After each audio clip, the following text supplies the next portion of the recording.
살짝 웃음 났던 부분이 있는데 그걸 좀 읽어드리고 싶어요. 만약에 혹시 너무 넘친다면 그건 PD님이 알아서 할 테니까 빼셔도 제가 그냥 됩니다. 읽으십시오.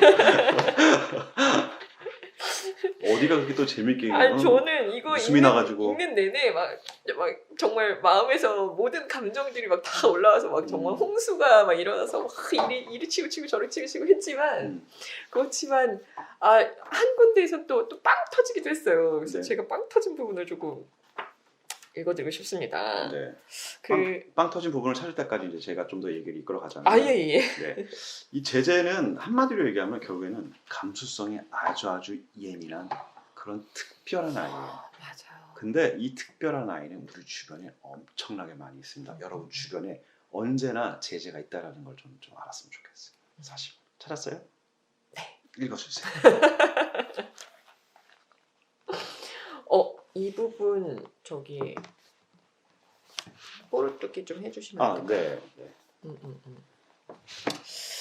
다리가 다쳤어요. 유리가 박혀가지고 다리가 다쳤는데 집안 식구들에게 또 혼나고 매맞을까봐 몰래 그 아픈 다리를 이끌고 절뚝거리면서 학교에 갑니다. 네, 본인이 너무나 싫어했던 어떤 아저씨를 만나요. 네, 그분과는 나중에는 굉장히 친하게 되지만 그분 아직 약간 싫어하는 사이거든요. 네, 그 싫어하는 아저씨가 절뚝거리면서 가는 제재를 발견하고 말을 건넵니다. 그 정도면은 꽤 중상인데 왜 집에 가만히 있지 않고 보아하니 학교에 가는 것 같은데 안 그래? 집에선 아무도 다친 거 몰라요. 만약에 누가 알게 되면 다시는 그런 일이 없도록 또 때리려고 할 거예요. 이리 오너라. 내가 데려다 줄 테니까. 고맙지만 싫어요. 왜? 지난번 일을 학교 애들이 다 알아서요. 하지만 그렇게 걸어갈 수는 없잖아. 그의 말은 사실이었다. 자칫하면 자존심이 무너질 것 같아 나는 고개를 푹 숙였다. 그는 내 턱을 받쳐들었다. 지난 일은 잊도록 하자. 너 차 타본 적 있니? 없어요. 그러면은 내가 태워주마. 탈 수 없어요. 우린 원수잖아요. 그런 건 상관없다. 네가 정 창피하다면은 학교에 조금 못 미쳐서 내려주마. 어떠냐? 나는 너무 감격한 나머지 대답도 할 수 없었다. 단지 고개만 조금 끄덕였다. 그러자 그는 나를 안아 차문을 열고 조심스레 의자에 앉혔다. 그리고 자신은 운전석에 앉았다. 여기까지 읽겠습니다. 네, 이거 아이들이 그런 약간 정의로움과 그 자존심, 약간 비굴하고 싶지 않은 그런 마음이 있거든요. 지고 싶지 않아. 네네네. 그 전에 어떤 사건으로 인해서 굉장히 이 뽀르뚜기 아저씨와 뽀르뚜기 아저씨를 원수로 생각하게 되었는데 그거를 학교 아이들이 다 알게 됐거든요. 그래서 그 아저씨의 차를 타고 갈 수 없다는 거죠. 원수와 같이 내가 함께 하다니 그걸 아이들에게 들킬 순 없어. 그랬더니 아이의 마음을 너무나 잘 읽어주지 않았어요? 뽀르뚜기가? 너무 잘 읽어준 나머지 그런 건 네가 창피하다면 학교에 조금 못 미쳐서 내려주마. 그러니까 왜 고집 피워? 또 다리 이러고 어떻게 갈 거야? 빨리 타! 이렇게 할 텐데 이렇게 윽박 지르면서 그냥 태워가지고 그냥 학교 애들 보이거나 말거나 그냥 학교 바로 앞에서 내려줄 텐데 근데 네가 정 창피하다면 학교에 조금 못 미쳐서 내려주마. 이게 정말 아이의 마음이 확 열릴 수밖에 없는.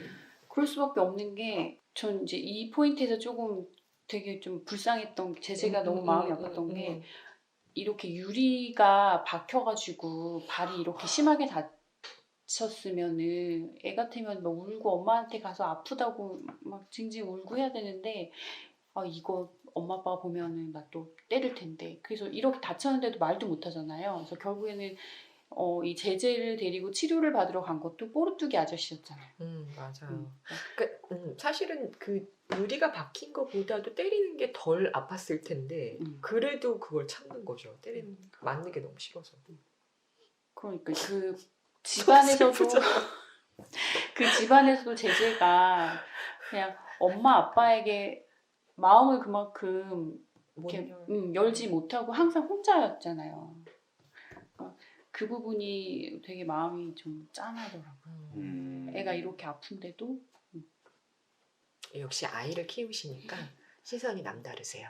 그래서 이 포르투기 아저씨를 처음에는 이제 차에 매달린 거 가지고 이제 뭐 이렇게 하다가 혼났잖아요. 혼난 또 말을 했잖아요. 혼날 만한 나중에 커서 아저씨를 죽이러 갈 거예요. 막 이러고 예. 살인자 막 이러면서. 어. 이제 뜻도 모르는 말을 막 내뱉기는 음. 해서 보통 이제 꼬마애라도 어른인 나한테 그런 말을 하면은 쟤 뭐야 이러고 안 보고 싶을 텐데 그래도 이 아저씨가 참 마음이 넓고 어떻게 보면은 할아버지 뻘이잖아요. 네. 손자뻘 되는 이제 아이들 다 이해하고 진심으로 걱정해주고 치료해주고 정말 이렇게 마음으로 품어줘서 나이를 떠나서 둘은 정말 그 진정한 프렌드 친구가 되는 모습이 다행스러웠어요. 맞아요. 거기서 약간 손톱이 트이죠. 그렇죠. 그러니까 네, 이렇게 맞아요. 뭐 가족들만 다치고 보면 위험하고 마음 둘 곳 없는 제재한테 이 뽀르투기 아저씨가 있어서 얼마나 다행인가. 맞아요. 네, 참 맞아요. 다행이라는 생각. 그 전에 그 포르투기 아저씨의 그 차에 뒤에 매달렸다가 한번 망신을 당할 때에도 제 생각에는 그 포르투기 아저씨가 때렸다고 되어 있는데 그 소리만 크게 에이 이 녀석 이렇게 막 소리만 크게 하고 이제 망신만 주고 볼기짝은 한데 한 대만 탁 하긴 세게 때렸다고 얘기했구나. 제 책에는 귀뚜 이렇게 당겼어요. 아, 이게 너무 세게 때려서 엉덩이가 여기 뭐 어디에 붙는 줄 알았다 뭐 이런 부분이 나오긴 하네요. 네. 근데 그게 어마어마하게 위험한 놀이잖아요. 자동차 그쵸. 출발하는데 거기에 차에. 제재가 배트맨 놀이라고 박쥐 놀이라고 거꾸로 매달려가지고 차 뒷공무니에 이걸 뒷공무니에 하겠다고 이렇게 하는데 매달리는 떨어지면 큰일 나잖아요. 그러니까 당연히 어른 입장에서 아니면은 그냥 어른이 아니어도 누구 입장에서라도 제지해야죠. 제재를. 그렇지. 이거는 어쩔 수 없는 랄랄랄랄 일이었었던 거죠. 랄랄. 이 제재가 이 장난만 안 쳤으면은 정말 누구에게나 사랑받을 만한 아이라고 저는 생각을 해요. 근데 그 장난이 사랑받고 싶어서 관심 끌려고 그런 건 아니었을까 그런 생각도 들더라고요. 이 작가는 제재라는 인물을 이제 자전적인 자기 이야기에서 갖고 왔을 텐데 그랬을 때 이 작가는 저는 세상을 교감하는 방법으로 혹시 이 장난을 둔 거 아닐까라는 생각도 좀 해봤어요. 예, 이 제재라는 입장에서 무조건 아이 때는 잡으면은 입으로 가잖아요. 먹어봐야 되고 씹어봐야 되고 이런 자기의 경험들을 해봐야 되는데 대신해줄 수 없는 거니까. 그래서 이 제재는 이게 이렇게 되면 저렇게 되면 어떻게 될까라는 어떤 자기 데이터를 쌓는 그런 것 때문에 작가가 그런 설정을 앞에 딱 던져줬었던 거 아닌가 싶어요. 그게 반복되면서 나중에는 다른 사람들을 골탕 먹이는 방법을 알게 되지 않았을까. 그러니까 무조건 처음부터 나쁘게 해야지는 아니지 않았을까 싶은 거죠. 그랬을 때 만약에 그 상황을 같이 이 뽀르투기 아저씨 이전에 교감해주는 내가 그런 어른이었다면 나는 어떤 말을 해주거나 제재와 어떤 관계를 가질 수 있을까도 딱 생각이 들더라고요. 이 책을 읽으면서 나는 아이한테 이렇게 못했는데 내 주변에 있는 친구들에게 난 이렇게 접근 못했는데 라는 생각이 되게 많이 들었었어요. 저도 이제 2년극을 하고 아이들과 같이 유스 시어터를 하거나 그리고 이제 연극 캠프 이런 걸 되게 많이 다녔었거든요. 그런데 좀 제가 뭔가 이해하면서 다녔다기보다는 그냥 되게 일로 만났었던 것 같은 거예요. 이 제재 같은 아이들을 다루기 진짜 어려운데 사실은 다루지 말았어야 되는 거죠. 제가 다룬다는 단어를 쓰면 안 됐던 거죠. 같이 어울렸어야 되는데 예, 그게 조금 눈높이를 맞춰줬어야 되는 그렇죠. 건데 그게 좀 차이가 있더라고요. 그게 이걸 읽다가 다시 만나게 된 것 같아요. 그렇게 해서 포르투기 아저씨와는 사실은 정말 원수지간에서 이 장면을 토대로 해서 이 장면을 계기로 해서 정말 베스트 프렌드 예, 이 장면을 베스트 프렌드의 관계로 완전히 뒤바뀌게 됩니다. 네. 이렇게 마음을 열었던 제재라는 우리 아이도 너무 귀엽고 그걸 그렇게 넉넉하게 받아주는 그 포르투기 아저씨도 포르투기가 책에 설명이 나오지만 포르투갈 사람을 되게 낮춰 부르는 말인데 그거를 허용하게 해준다. 야 이거 참 쉽지가 않아요. 근데 이게 제재가 어떻게 보면 거래를 한 거잖아요. 우리 이제 친구인데 친구면 반말. 그냥 그렇게- 이름 불러야 되지? 뭐 이런 그렇게 불러도 되는 거 아니에요? 뭐 이런 식으로. 근데 거기서 흔쾌히 오케이. 네. 그 포르투기 아저씨도 제가 보니까 이 내용상에 보면 조금 뭐랄까 사람이 그리운 사람이에요. 아닌가요? 사람이 좀 그리운 사람이 아니었나? 딸은 멀리 멀리 살고 있고. 혼자 지내는데 그 둘이 나중에 왜 낚시 여행 가잖아요. 그 장면이 너무 이렇게 막 영화처럼 머릿속에 막 그려지는데 그 이제 뭐 그 강가에서 놀고 뭐 제재한테 너 좀 자라 씻고 자라 하는데 그 제재가 씻으러 가서 옷 벗는데 머뭇머뭇하잖아요. 네. 그거 너무 몸이 슬퍼. 다 막 상처에 멍투성이어서 네.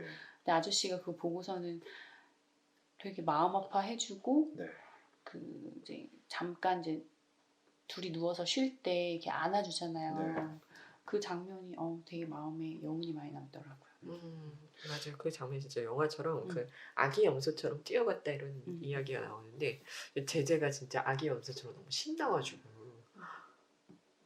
그렇습니다. 벌써 그럼 안 돼. 벌써 아니야. 그러면. 제재를 둘러싸고 있는 제재를 사랑하는 제재가 만든 그 세상에 대해서도 좀 궁금하지 않아요? 네. 그 제재가 자기 주변에 있는 그 수많은 관계 속에서 나를 사랑하는 사람들을 되게 신기하게 생각하는 그런 지점들이 있거든요.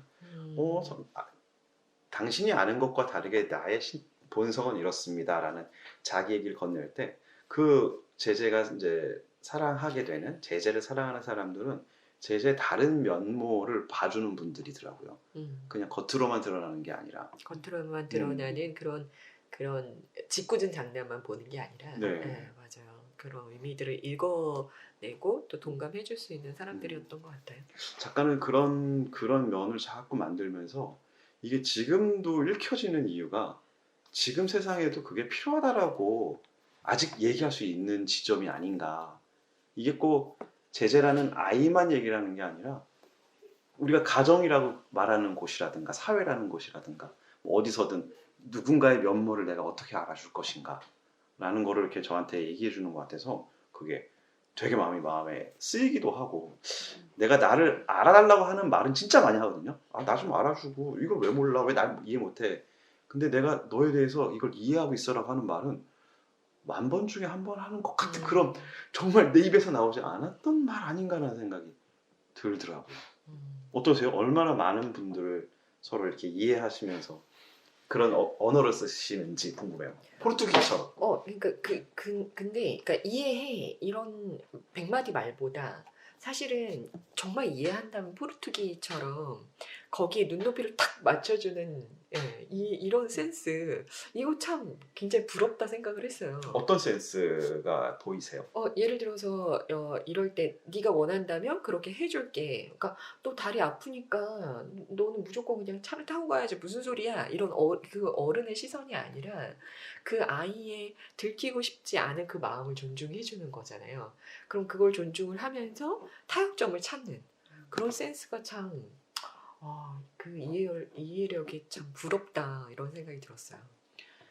그러니까 제재는 인정받고 싶었잖아요. 근데 가정 안에서도 아무도 인정해주지 않았고 유일하게 이 포르투기 아저씨가 제재를 있는 그대로 인정해줬잖아요. 그래서 그 다리 다쳤을 때 차 타고 갈 때도 아까 미리 씨 얘기한 것처럼 그냥 할아버지 입장에서는 어린애가 저렇게 쩔뚝쩔뚝 걸어가는데 집으로 데려다 주든가 아니면 학교 앞까지 아프지 않게 무사히 데려다 주는 게 어른의 도리라고 생각을 하겠지만 그 제재의 그 어린 마음을 그대로 자존심을 인정을 해주잖아요. 맞아요. 그러니까 그런 섬세한 배려? 그런 거 배워야 돼요. 우리 주변에 있는 사람들에게도 집에 가 이게 아니라 태워줄 수 있는 다들 차 있으시잖아요. 차 한 대쯤 갖고 계시는 것 같은데 딱 태워서 집에까지 데려다 주거나 병원을 데려다 주거나 뭐 그렇게 할 수 있는 그 뭐 포르투기 아저씨의 그 센스를 우리 미리 씨가 좀 배웠다고 생각을 합니다. 이 책을 읽으면 그렇게 하실 거잖아요. 지금 실천하실 거라고 말씀하신 거라고 저는 느껴졌습니다. 그럼요. 와. 이 제재가 차를 한 번도 타보지 않았잖아요. 그러니까 그 포르투기 아저씨는 그 마음도 이해를 해서 너는 타볼래? 내 친구니까 음. 이 차의 절반은 네 거야. 음. 근데 시간이 더 지나면 나중에는 이게 다 온전히 있게 될 수도 있어. 이렇게 얘기를 해주잖아요. 얼마나 제재 행복했겠어요. 그 상황에서 난 작가가 제재가 우리 차? 라고 되묻는 장면이 있었어요. 책에. 맞아요. 우리 차에 우리의 차. 그 제재가 우리라는 걸 그렇게 감각적으로 딱 느끼게 만든 그 글솜씨가 너무 대단한 거예요. 우리는 우리 가족이잖아요. 다른 사람한테 소개할 때 우리 엄마야 이렇게 얘기하잖아요. 한국 사람들은. 우리 엄마 아니에요. 내 엄마지.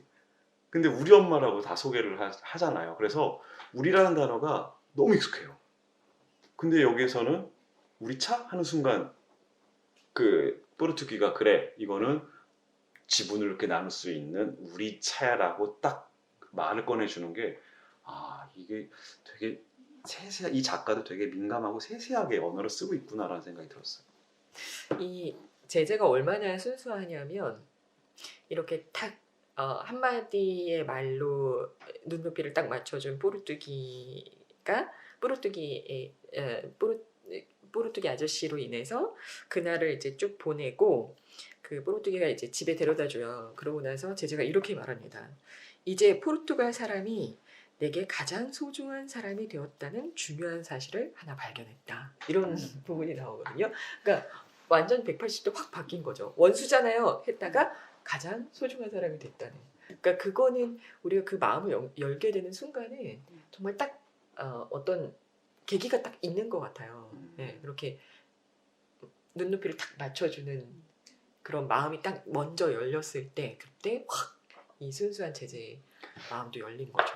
그리고 둘이 이제 친해졌을 때 포르투기 아저씨가 나중에 장난처럼 좀 위트 있게 물어봐 주는 것도 좋았고 그 포르투기 아저씨가 나중에 그 제재가 우울해서 자기 이제 오늘 뭐 죽을 거예요 이런 말 했을 때 실제로 그 제재가 어떻게 좀 사고 칠까봐 그 정말 마음으로 늦게 걱정하잖아요. 기차에 뛰어들 거라는 얘기 들은 날 밤늦게 기차가 지나간 다음에야 집에 들어갔잖아요. 거기 지키고 있다가 그래서 그 대목이 또 네, 포르투기 아저씨가 얼마나 따뜻한 사람이라는 걸 느낄 수 있는 대목이었습니다. 그러니까 포르투기 아저씨 덕분에 사실은 좀 가족들이고 뭐고 다 좀 답답하잖아요. 뭐 아이를 너무 힘들게 하는 거 너무 답답한데 포르투기 아저씨만 나오면 됐다 괜찮다. 그러니까 안심이 되는 그런 구절이 많이 있었어요. 왜 그러냐면은 포르투기가 사실은 우리한테 따지면 일본이에요. 브라질 사람들한테는. 포르투갈에서 독립을 했다고 제가 알고 있었거든요. 근데 여기 책 뒤에 보니까 나와 있더라고요. 그러니까는 이 부모한테 나 포르투갈 사람이랑 친구가 됐어라는 말을 할 수가 없는 관계를 지금 갖고 있는 거거든요. 이 기본적인 포르투기와 제재 관계에서는 그런 상황에서의 이 일이 벌어진다라는 관점을 놓고 생각을 해본다면, 그러니까 모르죠. 포르투갈의 지배가 막 우리처럼 막 이렇게 잔인하고 막 그랬던 건 아니겠지만 어쨌든 브라질이 포르투갈로부터 독립을 해가지고 자기의 이제 뭐 이런 관계를 막 이끌어 갔었던 그런 관계였어가지고 그래서 이 포르투기와 제재의 친구라는 설정은 조금 더 강력한 메시지를 밑에 깔고 있는 거 아닌가라는 생각이 좀 들어요. 그럼 우리나라로 치면 저 그러면 외놈 아저씨라고 불러도 돼요? 뭐 이런 건가? 따지면은 아니 그 정도 아니라 쪽발이라고 불러도 네, 쪽발이라고 불러도 돼요? 이런 거 이 정도. 강력하겠죠. 완전 욕이니까 그 포르투기라는 거를. 근데 이 포르투기가 그걸 받아주는 거는 왜냐하면은 네. 제재가 자기가 그렇게 부르겠다고 한 건 다른 아저씨들이 그렇게 부르니까 그쵸. 나도 그렇게 부르겠다라고 그쵸, 얘기를 한 그쵸. 거거든요. 친구니까. 네, 근데- 친구니까. 근데 제재가 어떤 그 브라질과 포르투갈의 그 관계를 관계를 이해한 이해하고 거지. 그쵸. 그러지는 않았을 것 그렇죠. 같고 네네. 근데 보는 입장에서는 이게 이렇게 이게 되는 친구 관계, 우정이야. 친구 관계니까 이 정도는 해야 되는 거 아니야? 음. 남부 백인과 북부 흑인의 어떤 그런 관계 뭐 이런 식으로까지도 크게 이렇게 어떤 뭔가요 큰 갭이 있는. 그래서 그 마음이 열리는 거리가 엄청 큰 거죠. 그렇죠. 네. 그렇죠. 마음이 팍 열려버린 네. 거죠. 제재 주변에는 아마 그랬을 거예요. 그 말씀하셨던 대로 포르투갈 사람들을 그 동네에 있는 형들, 아저씨들은 이렇게 자기네들끼리 보이면 했을 거 아니에요, 이거 해가지고 저 나쁜 뭐 이런 게 있었을 거 아니에요.